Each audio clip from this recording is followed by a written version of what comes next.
Um bom dia a todos que vêm até a nossa casa, o Centro Espírita Vovô Nestor. Todos os domingos a gente se reúne para uma palestra sobre um tema à luz da doutrina espírita. Também quero dar bom dia e sejam bem-vindos a todos que nos acompanham pela internet, pelo Facebook do Vovô Nestor. Hoje a gente vai ter a palestra com o João Vieira, que vai nos falar sobre o tema Levanta-te, vinde a mim, uma passagem de Jesus, do Evangelho. Antes da gente iniciar, eu vou passar os recadinhos, né?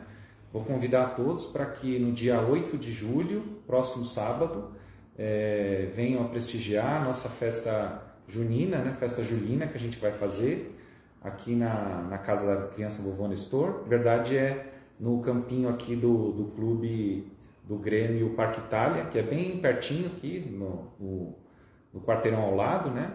Então a gente faz esses eventos para poder angariar um pouquinho de recursos, né, para realizar os nossos trabalhos aqui na casa, para ajudar as unidades, as famílias que a gente tem aqui e também falar um pouquinho dos trabalhos, né, que a gente faz de assistência espírita cristã, que acontecem todos os domingos às 9 horas da manhã e também às terças-feiras às 19 horas. Então quem quiser ouvir um trechinho do Evangelho, tomar um passe, são todos bem-vindos aqui na nossa casa, tá bom? É isso. Vamos fazer a nossa prece para iniciar a palestra dessa manhã. Então, eu convido a todos para que elevemos o nosso pensamento, agradecendo aos espíritos amigos que nos recebem nesta manhã, que nos inspiram com boas palavras, com bons pensamentos, que cuidam do nosso coração, nosso anjo guardião, que está sempre ao nosso lado, que nos toma pela mão e busca nos conduzir sempre pelo caminho do bem, do amor, da fé, da humildade. Ensinamentos que recebemos de Jesus, o nosso Mestre, guia e modelo da humanidade, que nos ampara, que nos fortalece e nos direciona sempre, para que possamos encontrar o reino de Deus e construí-lo dentro de nós mesmos, com paz, com felicidade, com caridade, com alegria. Agradecemos a Ti, Senhor, e a nosso Pai, Criador, que nos deu a vida, que nos dá tudo aquilo que necessitamos para que possamos continuar trilhando a nossa existência, buscando receber conhecimentos novos, crescermos e progredirmos espiritualmente.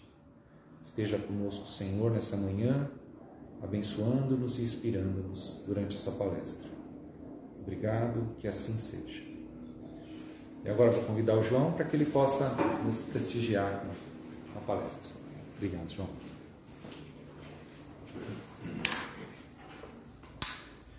Bom dia a todos. Que Jesus possa estar sempre em nossos corações. Uma alegria, mais uma vez, estar de volta aqui no Vovô Nestor. Bom dia aos companheiros que nos acompanham pela internet, pelas redes sociais. E esse tema de hoje, quando a gente usa um termo que Jesus usou, que é o levanta-te, e um outro termo, em uma outra passagem, que é o vinde a mim, a gente começa a pensar e a falar a respeito de um tema que é muito comum nas religiões cristãs. Fala-se muito da salvação. Se nós olharmos as religiões cristãs, as outras religiões cristãs que não o Espiritismo, como a Igreja Católica, as igrejas evangélicas, pentecostais, neopentecostais, protestantes, eles falam muito da questão da salvação, que nós precisamos aceitar Jesus para encontrar a salvação. Só que a salvação, como eles costumam crer, e como é levado até eles, é uma salvação que não inclui uma responsabilidade muito grande da pessoa. Por quê? Porque tem-se a ideia que basta que você aceite Jesus, que basta que você frequente a instituição, que basta que você conheça o Evangelho e você já está livre dos seus enganos, dos seus erros, ou o nome comum que é usado, pecado. Na doutrina espírita a gente não usa a palavra pecado. A palavra pecado, de origem do latim peccatum, significa errar o alvo. Então, toda vez que a gente comete um pecado, a gente errou o alvo, né? Errou o alvo. Quando você erra o alvo, significa que, ao tentar tomar uma atitude com relação a uma ação, você tomou outra. Uma ação incorreta, fora do alvo. Então, isso é o pecado, é o erro. Então, se você aceita Jesus, se você recebe o Evangelho, você está automaticamente salvo, porque o sangue do Cristo derramou na cruz e limpou os nossos pecados. Essa é a crença. Só que é interessante que é uma crença cristã que não tem raízes no cristianismo. A crença que o sangue de Jesus, ou o sangue do Cordeiro de Deus, limpa os pecados, não é uma crença cristã. É uma crença que foi importada para o cristianismo. De onde vem essa crença? Do judaísmo. Os judeus têm a crença de que o sangue de um cordeiro, não o cordeiro de Deus, Jesus, mas o cordeiro animal, que o sangue do cordeiro tem a capacidade de limpar os pecados do povo judeu. Haja visto isso na história do povo judeu. A história que deu origem, por exemplo, à Páscoa. A Páscoa, como nós conhecemos no cristianismo, é o momento em que Jesus ressurge após ter sido crucificado na sexta-feira do sofrimento, na sexta da paixão. E hoje nós temos a Páscoa, a questão dos ovos de Páscoa, do coelhinho, né? De você celebrar a vida. Então, é uma coisa que foi transformada. A Páscoa verdadeira para o povo judeu é diferente. O que deu origem à Páscoa? A 10ª praga do Egito. A 10ª praga do Egito deu origem à Páscoa. Como assim? Nós sabemos que Moisés queria tirar o povo hebreu do Egito e levar de volta à terra prometida. Ele foi falar então com o seu irmão, Faraó, o irmão de adoção dele, e falou: olha, eu vou levar de volta o povo hebreu para o Egito. O Faraó falou: não, eles são meus escravos, você não vai levar embora. Ó, Deus disse que se você não libertar o povo hebreu, ele vai mandar 10 pragas. E o Faraó não libertou e foi enviando praga por praga. Cabe um estudo aqui para a gente fazer um dia uma palestra só sobre as pragas do Egito, para a gente entender o que elas foram. Mas a 10ª praga dizia o seguinte, que um anjo de Deus iria ser enviado para assassinar, matar todos os primogênitos das famílias que estiverem no Egito. Para que o povo hebreu não tivesse os seus primogênitos mortos, eles teriam que conviver com um cordeiro por uma semana, um animalzinho, um cordeiro. Esse cordeiro tinha que ser primogênito, sem manchas e sem mácula. Então, ao conviver com esse cordeiro por uma semana, na sexta-feira devia-se matar o cordeiro, escorrer o seu sangue e pintar as portas com o sangue do cordeiro. Porque quando o Espírito de Deus ia passar naquela porta para matar o primogênito da família, ele iria ver o sangue do cordeiro e iria pular aquela porta. Pulando, do verbo pashra, do hebraico, deu origem à Páscoa. Essa é a origem da Páscoa. E os hebreus celebram, os judeus celebram até hoje, a noite da passagem. A noite em que o Espírito de Deus pulou a porta do hebreu, porque estava pintado com o sangue do cordeiro. Então daí vem a crença que o sangue do cordeiro salva os judeus. Então criou-se uma crença, quando eles retornaram para a terra prometida, e estabeleceram a religião judaica, e estabeleceram o templo de Jerusalém, que hoje não existe mais, tem só um lado dele, o lado do muro oeste, se eu não me engano, que é chamado Muro das Lamentações. O povo, né, vai até lá hoje para fazer as suas peregrinações. E estabeleceu-se que todos os dias, às 6 da manhã e às 6 da tarde, um cordeiro deveria ser sacrificado. O sangue do cordeiro ia derramar no altar do templo e os pecados, os erros, os enganos do povo judeu iam ser limpos. Olha de onde vem a nossa crença. E como que Jesus é conhecido? O Cordeiro de Deus. Porque da mesma forma na Páscoa nós convivemos com o Cristo na época. Na sexta-feira ele foi morto, como o Cordeiro foi morto na Páscoa. E no dia de domingo, na Páscoa, esse Espírito do Senhor passou e livrou os hebreus do mal, assim como Jesus retornou no domingo. Então essa relação, esse simbolismo forte, vem lá do povo judeu. Quando foi estabelecida a Igreja Romana, no ano 300 por Constantino, ele então trouxe esses conhecimentos para o povo da Igreja Romana, dando origem assim à Igreja Católica Romana. E aí veio importado esses conhecimentos do povo judeu. Então até hoje disse que o sangue de Jesus salva dos pecados, porque simplesmente ele morreu na cruz por nós.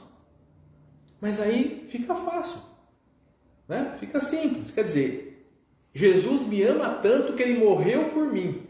Olha como se pega a questão material. A questão de Jesus nos amar não é porque ele morreu pela gente. Não, isso foi parte do processo. Até porque não tinha como Jesus continuar vivo na época dele fazendo o que ele fez. A questão política era muito forte. O povo, a casta com a qual ele mexeu, era uma casta poderosíssima, que eram os fariseus. Os fariseus não aceitavam de forma alguma que outra pessoa que não fosse eles levassem o conhecimento de Deus adiante.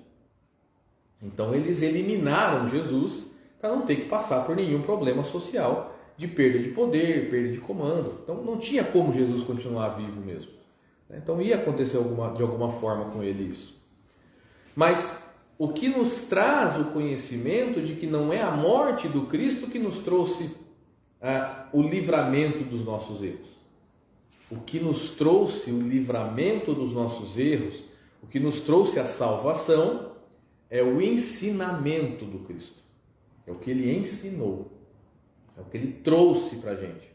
É o conhecimento de Deus, o conhecimento divino que ele trouxe para a terra, encarnou o Verbo, como diz João no seu Evangelho, o Verbo encarnado. Jesus encarna o conhecimento divino e nos traz, com sabedoria imensa, o que nós devemos fazer para nos salvar.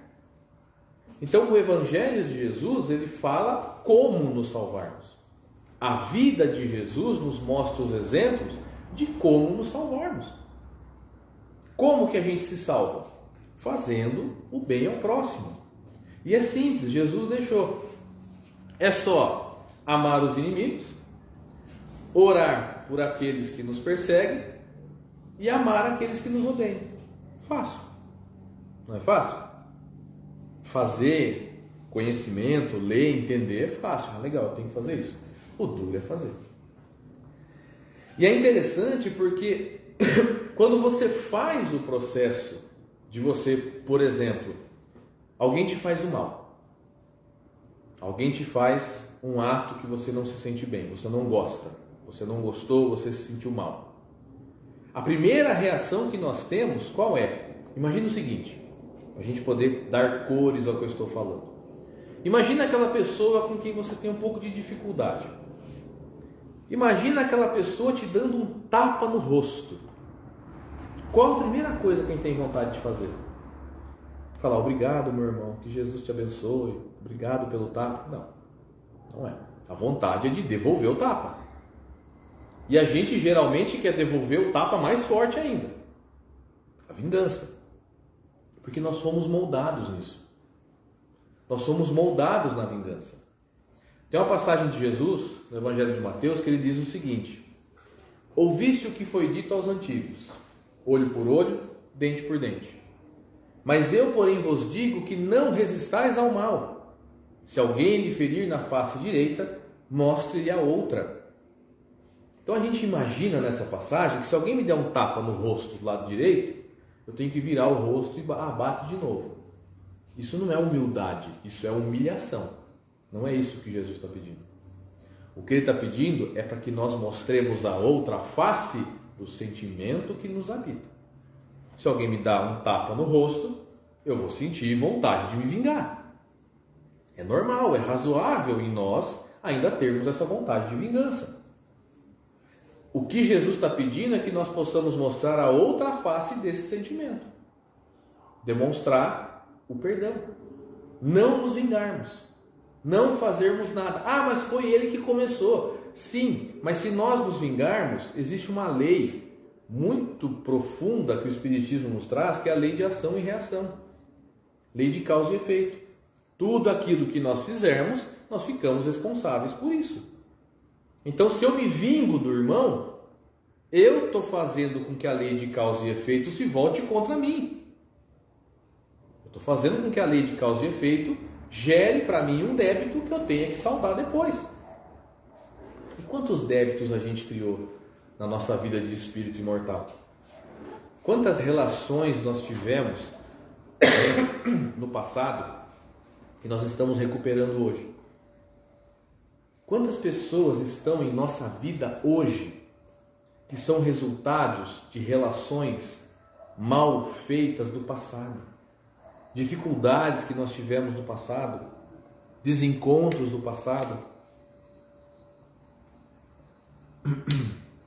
Então, quando a gente fala de dar a outra face, é você mostrar o lado contrário do sentimento.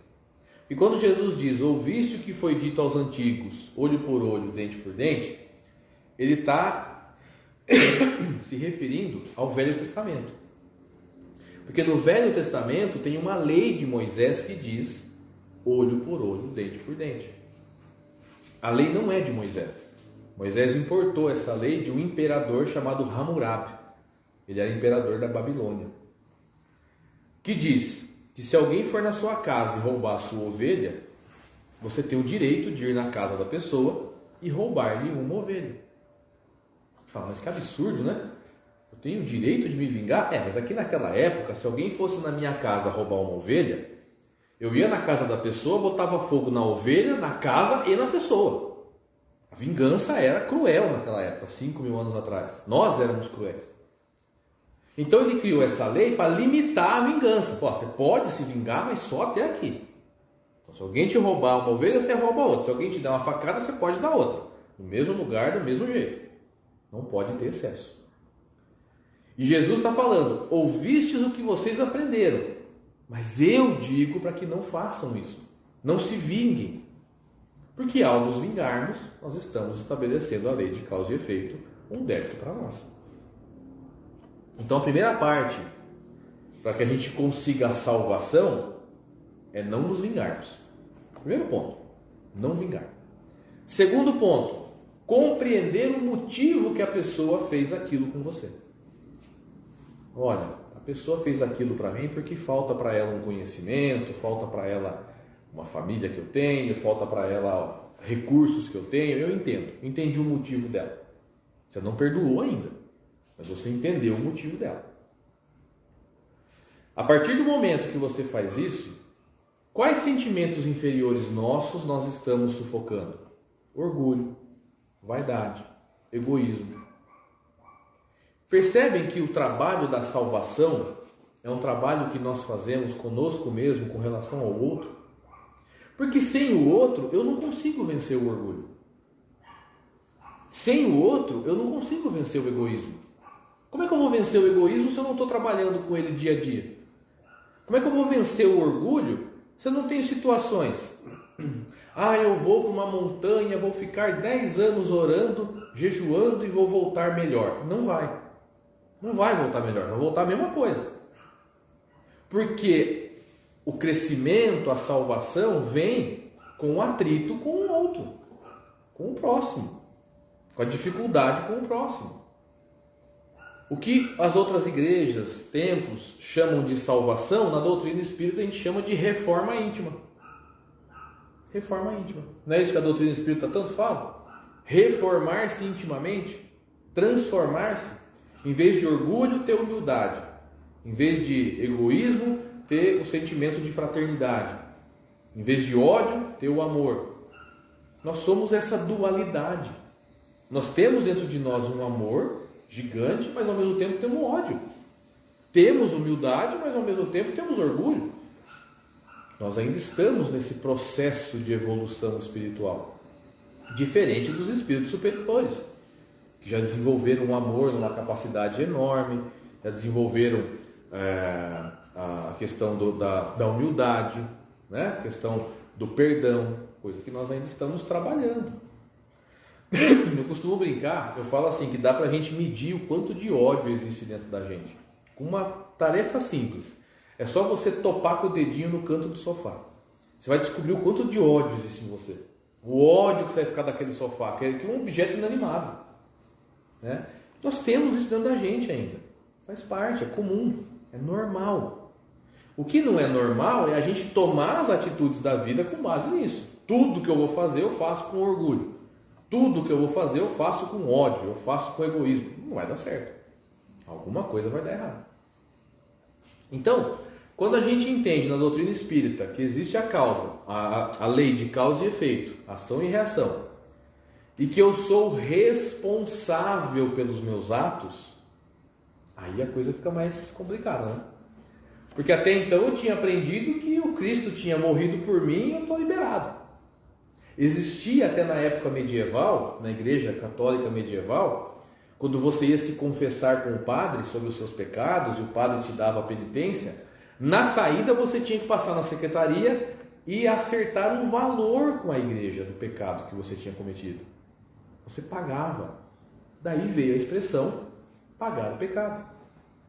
Estou pagando os meus pecados. Vem daí a expressão. Que era pago. Imagina se essa moda pega. Haja dinheiro, né? Fim do mês você está já com a corda no pescoço. Ah, não, esse pecado eu vou deixar para o mês que vem.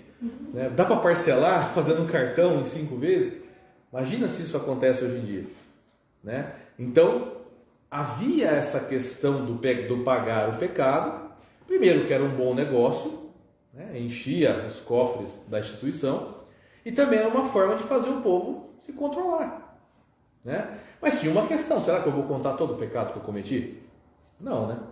Eu lembro, na época que eu era mais jovem, tinha alguns colegas que faziam a primeira comunhão, né? A primeira Eucaristia. E um amigo meu falou assim, cara, eu não sei que pecado que eu vou contar para o padre, porque tinha que contar um pecado para você ter a primeira comunhão, né? O que eu vou contar? Eu falei, cara, você fez tanta coisa já, conta alguma coisa que você fez, né? Conta que dá para contar, você conta, né? Então, era essa questão. Imagina que todo mundo contava, né? Tudo que fazia. E ia por questão de, olha, estou, né? Trazendo aqui, estou me trazendo um erro que eu cometi, estou me mostrando diante do padre. Então era comum. Agora, a gente entende na lei de causa e efeito que a responsabilidade é nossa, aí começa a ficar mais difícil. Porque a doutrina espírita pega a nossa vida, coloca na nossa mão e fala, toma que é teu. Não dá para culpar ninguém na doutrina espírita. Porque, não tem diabo, não tem Satanás, não tem capeta. E aí? Vou botar a culpa em quem? Eu vou botar a culpa em quem dos meus erros?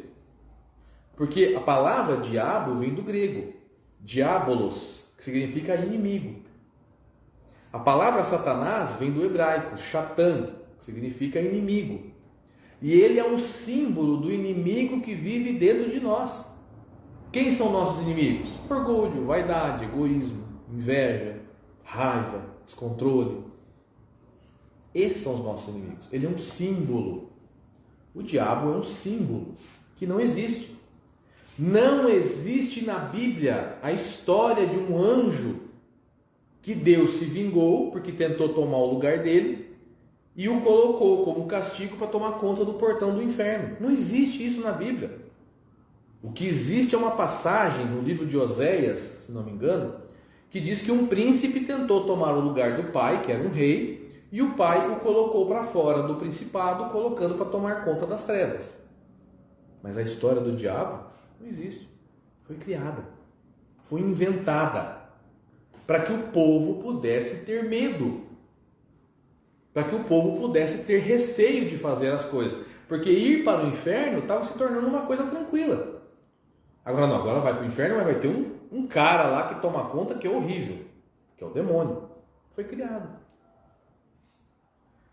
Então, quando no Evangelho de João diz, conheça a verdade, e a verdade vos libertará, é dessa liberdade que Jesus está falando. Porque foi criado tanto medo na gente nos últimos 2000 anos, para que controlasse, para que a gente tivesse medo, para que a gente não fizesse, para que tivesse medo de tudo. Não era normal a gente ouvir falar e falar até hoje, olha, Deus castiga, viu? Deus vai castigar. Deus não castiga. Deus é um Pai de amor. A inteligência suprema, na questão número 1 do Livro dos Espíritos, causa primária de todas as coisas, a inteligência suprema não castiga. Não perde tempo de fazer mal para os seus filhos, a inteligência suprema. Mas existe essa crença cultural que veio com a gente, que Deus castiga, de que o demônio vai fazer o mal para a gente. Outra crença, o dinheiro é coisa do diabo. É comum a gente ouvir isso. E não é. Se existe na terra, é criação do homem e foi permitido por Deus. É uma necessidade que nós temos também para evoluirmos, também para crescermos. Agora, quando a gente vem, no Evangelho buscar a saída disso, porque a ideia é pegar no Evangelho onde que Jesus está falando para a gente que as nossas atitudes é que contam. Aí que eu trago a passagem do levanta-te. Todo mundo já ouviu falar dessa passagem, né? Jesus fala, levanta-te e anda. Para quem que Jesus fala isso? Para o paralítico do poço de Betesda. A passagem está no Evangelho de Mateus, capítulo 7. O poço de Betesda, imagina uma piscina. Era um poço que tinha 4 pilares dos lados, um telhado em cima, e todos os doentes iam lá no poço de Betesda na esperança de se curarem. Coxos, mancos, paralíticos, cegos, todos iam para o lago, ou o poço de Betesda, porque tinha uma crença do povo judeu na época, que a hora que a água se movimentasse, era porque um anjo de Deus tinha passado. E aquele que tocasse na água primeiro, se curava da sua mazela. Essa era a crença. Então todos ficavam em volta do tanque, movimentou a água, tocar na água na esperança de se curar. Jesus chega nesse lugar e ele vai falar com um paralítico. Conta no Evangelho que o paralítico era paralítico há 38 anos. Agora não sei dizer se ele tinha 38 anos e havia nascido paralítico ou se tornou paralítico há 38 anos. Mas a questão é que ele era paralítico.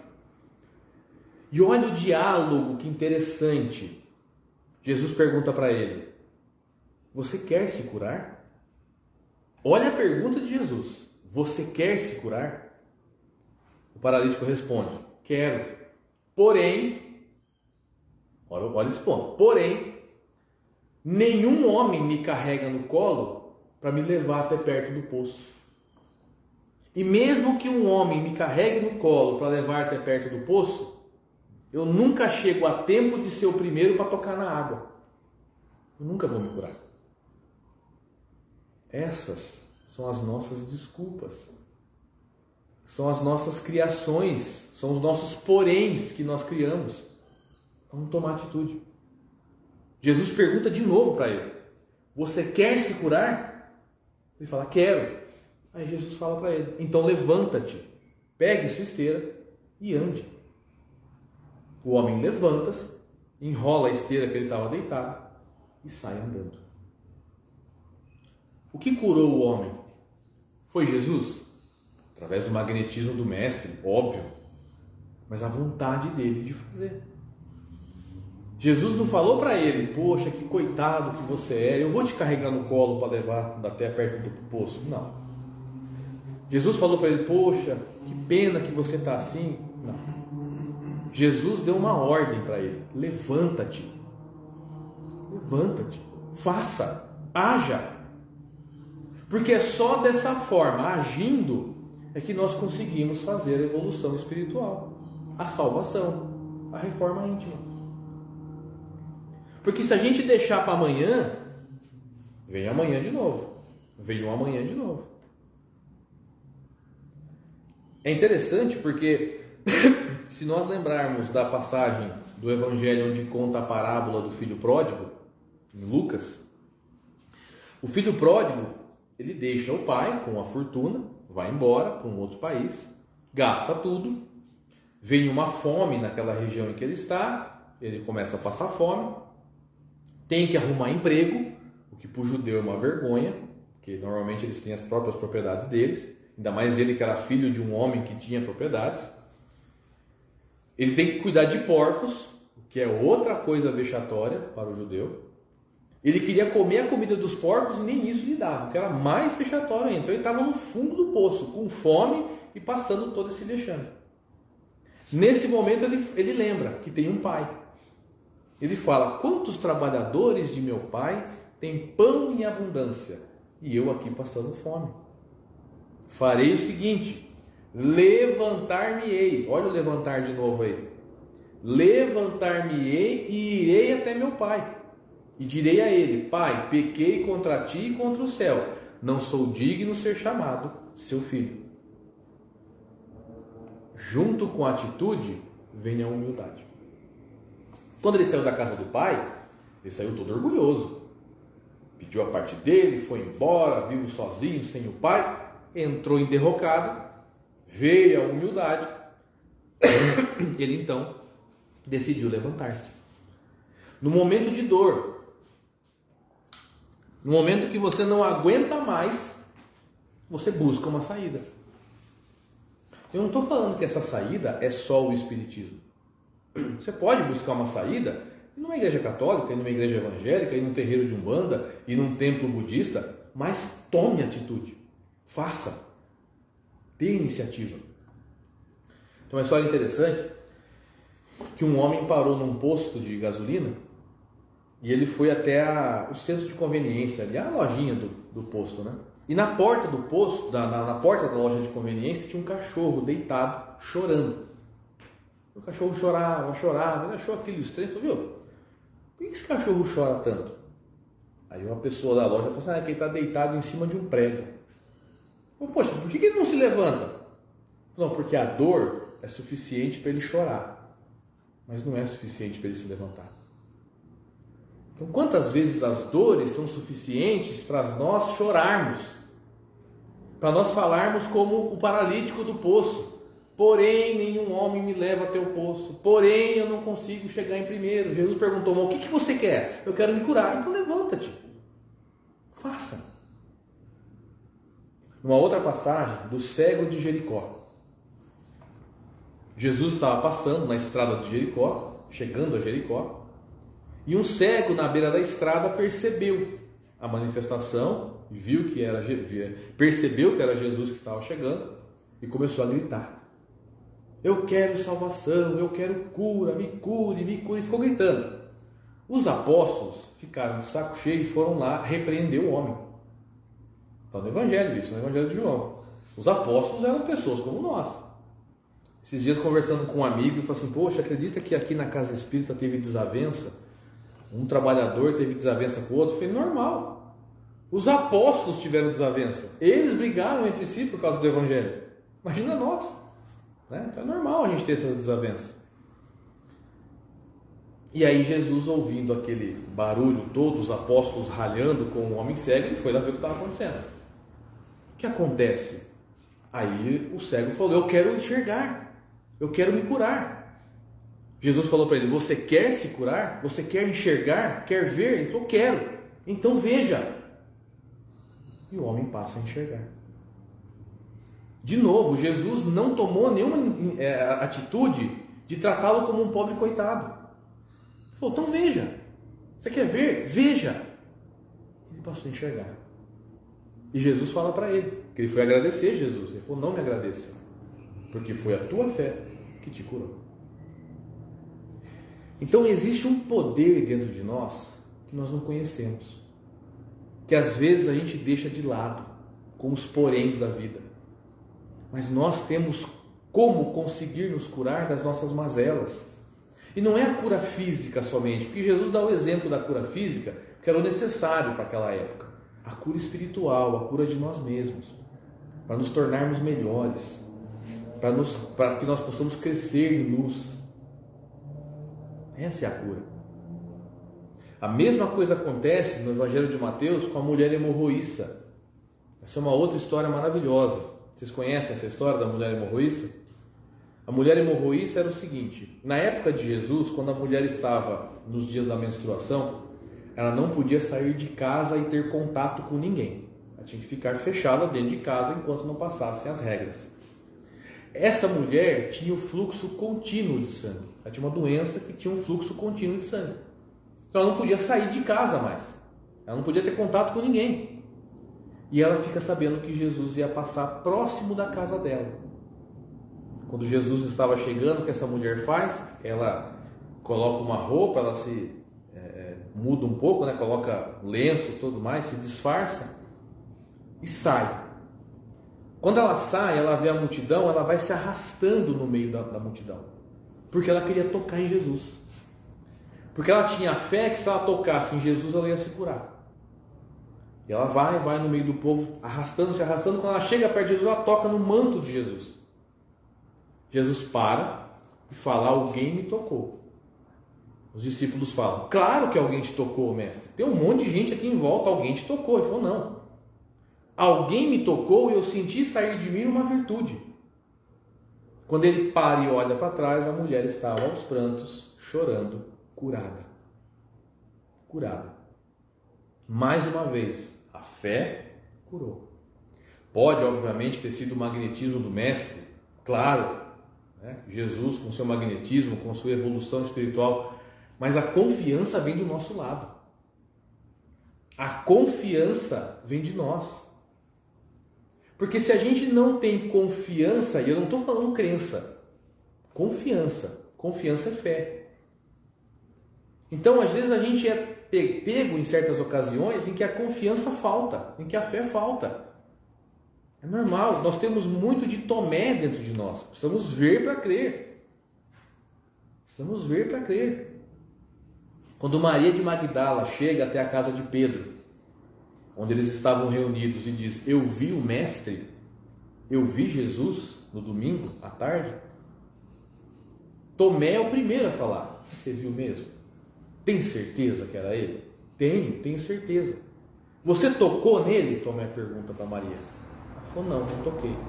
Você viu as chagas na mão dele? Não vi. Então não era ele. Como é que você tem certeza que era ele? Não era ele, você não viu, você não pôs a mão, você não tocou. Nesse momento, Jesus se materializa na frente deles. Estende as mãos para Tomé com as chagas e diz: toque, Tomé, veja. Tomé se ajoelha, toca a mão do Cristo, toca as chagas e diz para ele que agora ele cria, ele tinha certeza que estava acontecendo aquilo. E Jesus diz: bem-aventurado és tu, Tomé, que agora crê, mas bem-aventurados são aqueles que creem sem ver. Isso é confiança. Então falta para a gente ainda, é normal a confiança. Jesus falou: se a nossa fé for do tamanho de um grão de mostarda, nós moveremos montanhas. Nossa fé não é do tamanho de um grão de mostarda ainda. E quais são as montanhas que a gente pode mover? Orgulho, egoísmo, inveja. Tudo que a gente tem de ruim dentro da gente dá para mover com a confiança. Tem uma frase muito usada pelos nossos irmãos evangélicos, que é: Deus é fiel. Essa frase está numa carta de Paulo apóstolo coloca. E ele explica nessa carta, se eu não me engano, a primeira carta aos Coríntios, se eu não me engano, ele explica nessa carta a questão da confiança, da fé. Por que Deus é fiel? Porque Deus confia em nós plenamente. Nós não confiamos em Deus plenamente. É a mesma coisa. Imagina o seguinte: nós, como adultos, temos uma criança em casa. A criança vai e prende o dedo na porta. Para a criança, aquilo é o fim do mundo. Ela chora, ela sofre, dói, ela não se conforma. Você, como adulto, olha aquilo e fala: poxa, foi só um dedinho que prendeu na porta, isso que passa. Isso aí, quantas vezes vai acontecer? Então, a visão que Jesus tem da gente é a mesma. Olha a proporção, né? A gente sofre, dói, fica bravo, né? Fica chateado com as coisas. Jesus olha e fala: vai passar, é normal, faz parte da evolução. Vai crescer, vai passar, vai se tornar um espírito de luz um dia. Então essa confiança que nos falta e que nós temos que trabalhar para ter essa confiança é a necessária para que nós possamos tomar as atitudes, tomar as ações, fazer. Jesus não falou: bata a porta e ela vos se abrirá. Pedi e obtereis. Buscai e achareis. Só que às vezes a gente fala assim, poxa, mas eu peço tanto para Deus as coisas, e parece que quanto mais eu rezo, mais assombração aparece. Parece que vem tudo ao contrário que eu peço. Por quê? Pensa o seguinte, imagina que você pede para Deus para ter paciência. Você faz uma oração para Deus e fala, Deus, me ajude a ter paciência. Me ajude a ser uma pessoa paciente. E a expectativa que a gente tem é que Deus vai instalar paciência na gente, que nem você faz com o celular. Entra na loja, procura o aplicativo, baixa, instala e tem. Não é assim. Qualquer coisa que nós temos que ter como virtude tem que desenvolver.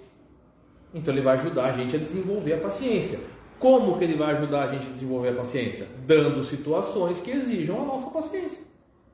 Aí vai vir aquela pessoa difícil, aquela situação complicada, aquela pessoa no trabalho, em casa, o vizinho, família. E como família tem? Porque nós pedimos. Ah, mas não foi isso que eu pedi. Foi. Você pediu o que você precisa. Deus te dá de acordo com o que você pode fazer. Ele não falou, pedi e obtereis? A gente quer de um jeito. Imagina um adolescente de 15 anos chega para o pai e fala, pai, eu quero ir numa festa, me empresta o carro que eu vou dirigindo. Ele quer. O pai olha e fala, não, isso aí não vai dar certo. Como é que você vai dirigindo com 15 anos numa festa com o carro? Não dá. Eu posso te levar. Te levo e te busco. Ah, mas não é o que eu quero. Não é o que você quer, mas é o que você precisa. A gente é assim com Deus. Ah, eu quero. Não é o que você precisa. Estava até brincando recentemente, sábado passado teve a quina de São João, A gente joga, vai atrás de 200 milhões, pensou ganhar 200 milhões. E eu pedi para Deus, não precisa ser 200 milhões, pode ganhar em 5, 6, divide e tal, mas uns 40 milhões tá bom já. Isso é o que o João quer. É o que o João precisa? Não sei. Como que o João vai se comportar se ele tivesse 40 milhões de reais na conta dele? Ele ia continuar estudando o espiritismo, divulgando, levando nos centros espíritas o que ele aprende, o que ele entende, o que ele leva? Será que ele ia continuar sendo uma pessoa boa? Será que ele ia ser uma pessoa com os princípios que ele tem? Será que o dinheiro não ia perverter? Tudo isso que a gente pergunta. Será? Posso ganhar esse dinheiro um dia? Posso, quando estiver preparado. Quando estiver pronto para isso. Ah, mas tem gente que não é preparada e tem dinheiro. Tem. Porque na situação da encarnação dela é dado como prova. Dinheiro não é bênção, dinheiro é prova. É uma prova muito grande, é uma prova muito difícil. É uma prova complicada, porque ela gera ócio, ela gera orgulho, ela gera egoísmo, e é extremamente complicado. Então tudo aquilo que a gente pede, a gente obtém. Não o que a gente quer, a gente obtém o que a gente precisa. A gente obtém o que a gente precisa naquela situação de aprendizado. Às vezes nós geramos situações nessa vida. A gente fala, puxa vida, Tudo bem, eu estou sofrendo agora porque eu errei ali atrás, mês passado, ano passado, década passada, eu fiz isso, errei e agora eu estou tendo que passar por isso. Mas tem situações que a gente não consegue explicar. Só tem explicação se for na vida passada. Alguma coisa que eu preciso reorganizar, alguma porta que eu bati e agora eu preciso fechar, alguma coisa que eu pedi e agora eu preciso encontrar. Então tudo isso faz parte do nosso crescimento. E é interessante que Jesus deixou para a gente isso explicado no Evangelho. Explicado no Evangelho. É engraçado porque nas leis civis, você nunca pode admitir ignorância da lei. Você não pode falar, eu não sabia, eu não conhecia essa lei. Porque a lei ela é aberta ao público e todos têm que conhecer. Apesar de eu não saber, vocês também com certeza não devem saber toda a lei, mas está lá, ela é disponível. E a gente alega as ignorâncias, às vezes, da lei de Deus. Ah, mas eu não sabia. Mas está no Evangelho. Está lá a lei. É só a gente buscar, interpretar e entender. Óbvio. Fácil não é. Se fosse fácil, nós já seríamos espírito de luz. É difícil. No Evangelho inteiro eu já procurei, não tem nenhuma passagem que fala, então serás fácil. Não vai ser fácil. É difícil porque mexe com coisas arraigadas em nós de milênios. Nós somos espíritos milenares, estamos nos trabalhando para crescermos espiritualmente. E a questão da confiança, da fé, é uma coisa legal porque a gente vai desenvolvendo a fé conforme ela vai acontecendo. E o Espiritismo fala pra gente que a fé, ela não tem que ser fé é porque é. Ela tem que ser raciocinada do porquê. E foi interessante que aconteceu comigo quando eu era criança. Eu estava na catequese e a professora explicando, não, porque Deus criou o mundo em 7 dias, ok? Deus criou Adão e Eva tiveram 2 filhos, Caim e Abel, ok? Caim matou Abel, fugiu e se casou. Eu falei, peraí, pelas minhas contas tinha 4 pessoas no mundo, Adão e Eva, Caim e Abel. Caim matou Abel, matou 25% da população, é o maior assassino da história. Fugiu e se casou com quem? Ah, a catequista ficou brava. Isso não é coisa que se pergunta, são mistérios de Deus. Eu vou te botar para falar com o padre. Ah, não tem mais para catequese. Nunca mais. Quando eu fui entender, lendo a Gênese de Kardec, que fala com quem Caim casou, aí fez sentido. Não vou contar, vocês vão ter que ler. Leiam a Gênese de Kardec, é maravilhosa. Eu fui entender que Adão e Eva, Caim e Abel representam um povo. Eles não existiram de verdade os 4, eles são símbolos. São símbolos contados no Velho Testamento para a gente entender como foi a criação, como foi a transição do mundo primitivo para provas e expiações. O Velho Testamento conta como foi a transição. Nós vamos transicionar agora, de provas e expiações para a regeneração. O Velho Testamento conta como foi a transição de primitivo para provas e expiações.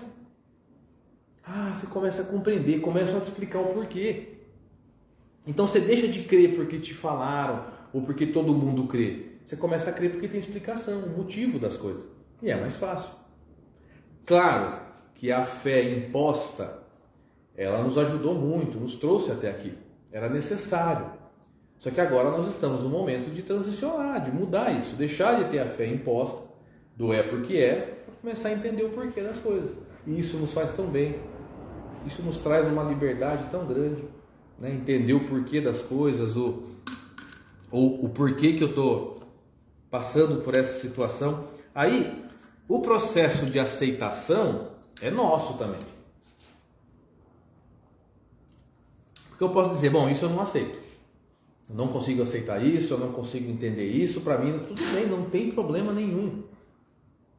A doutrina espírita não impõe nada para a gente. Você tem que entender, não. Vai de acordo com o que você consegue. Vai de acordo com o que você aceita. Porque senão a gente vai ficar louco, a gente vai se cobrar muito. E é interessante que eu me lembro de uma passagem que aconteceu com Sócrates, não o jogador, o Sócrates filósofo. E ele foi condenado à morte por cicuta, que era o veneno da época, porque ele estava pervertendo os jovens da época. 400 anos antes de Cristo, ele estava levando a liberdade para as pessoas, ele é um pré-Cristo, Sócrates conseguiu trazer muito conhecimento do Cristo antecipado, mas as pessoas não estavam preparadas e colocaram ele como um agitador, como alguém que estava trazendo um problema para a sociedade. E aí condenaram ele a beber cicuta para poder morrer. E um dos discípulos dele falou o seguinte, mas Sócrates, estão te condenando por uma coisa que você não fez. Ele falou, que bom! Você queria que eu fosse condenado por algo que eu tivesse feito de ruim? Que bom que eu não fiz. Então é a visão nossa. Então a gente está passando por um sofrimento, a gente tem 2 opções. Olhar para aquele sofrimento como algo ruim, que está me fazendo mal, que está me fazendo ficar revoltado, bravo, ou olhar para aquilo como uma oportunidade, uma ferramenta. Não, o que eu preciso aprender daqui? O que eu preciso tirar daqui? Eu preciso aprender isso, preciso tirar aquilo. De novo, é fácil? Não, não é fácil. Eu estou falando esse assunto nos últimos dias. Eu tenho essa palestra aqui, depois terça eu tenho outra palestra do mesmo assunto. Então, ou seja, eu sou o que preciso mais aprender sobre isso. Não é fácil. Às vezes a pessoa fala, não, palestrante, nossa, ele tá, já imagina. Muito pelo contrário. A dificuldade tem para todos. Eu só trago uma forma de facilitar a compreensão, a minha visão do estudo que eu fiz. Mas é difícil para todos. Então, mas o importante disso é não perder a fé. é não perder a confiança em Deus, é não perder a confiança na espiritualidade. Porque quando a gente acha que a gente está abandonado, é aí que a espiritualidade está carregando a gente no colo. Quando a gente acha que tudo está dando, é aí que a gente está sendo mais ajudado, que a gente está sendo mais promovido, auxiliado nas situações que nós estamos passando. Então é um aprendizado. Porque Jesus, em uma das suas passagens no Evangelho de João, diz: vinde a mim, vós todos que estão cansados e sobrecarregados, e eu vos aliviarei. Tomai sobre vós o meu jugo que é leve, e aprendei de mim que sou manso, e encontrarei repouso para as suas almas. Jesus está dando a saída para a gente. Vinde a mim. Percebam, ele não fala eu vou até você. Ele fala vinde a mim. Que nós precisamos procurar, nós precisamos tomar a iniciativa, tomar atitude. Então, se a gente for até ele e pegar os seus ensinamentos e colocar em nossas vidas, a gente vai conseguir ter resultados fantásticos.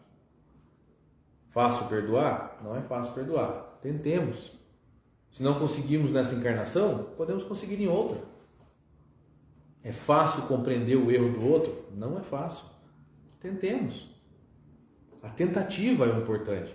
Como foi dito por Kardec, reconhece-se o verdadeiro espírita, e eu estendo isso para cristão, reconhece-se o verdadeiro cristão pelo esforço que ele faz para domar suas más tendências. Veja, não é se tornar um anjo, não é se tornar um santo, não é fazer... Não, é o esforço para domar a má tendência. Se a gente conseguir domar as más tendências, já é um grande avanço. Se a gente conseguir domar o nosso orgulho, nossa vaidade, nosso egoísmo, nossa raiva, esse ímpeto que nós temos, é uma grande coisa. É um grande trabalho que nós fazemos. É uma melhora, é uma reforma íntima, é a salvação que nós tanto precisamos. Eu agradeço a atenção de todos, que Jesus possa nos abençoar, tenhamos uma excelente semana e muito obrigado. Que assim seja.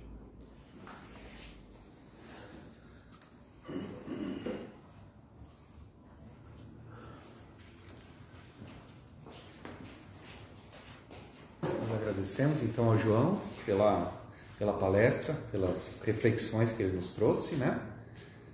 Que nós consigamos aí tomar tudo isso e levantar e seguir, né? Nossa vida com fé, com esperança, com coragem. E vamos fazer então a nossa prece de encerramento? Vamos agradecer a tudo que nos é dado em nossa vida, a tudo aquilo que Deus nos concede para que possamos trilhar o nosso caminhar sobre esse mundo, progredindo, crescendo, lutando e conquistando o que precisamos para construir a paz e a felicidade em nosso coração. Agradecemos aos espíritos amigos por todo o suporte e amparo que eles têm para conosco, a nosso Mestre Jesus e a nosso Pai Criador. Que possamos ter o Evangelho como nossa base de moral para realizarmos o bem em nossa vida, amando a Deus, ao próximo e a nós mesmos. Obrigado, Senhor, que assim seja, graças a Deus. E obrigado a todos novamente e que no domingo a gente possa se reunir novamente para uma próxima palestra. Tchau, tchau, obrigado.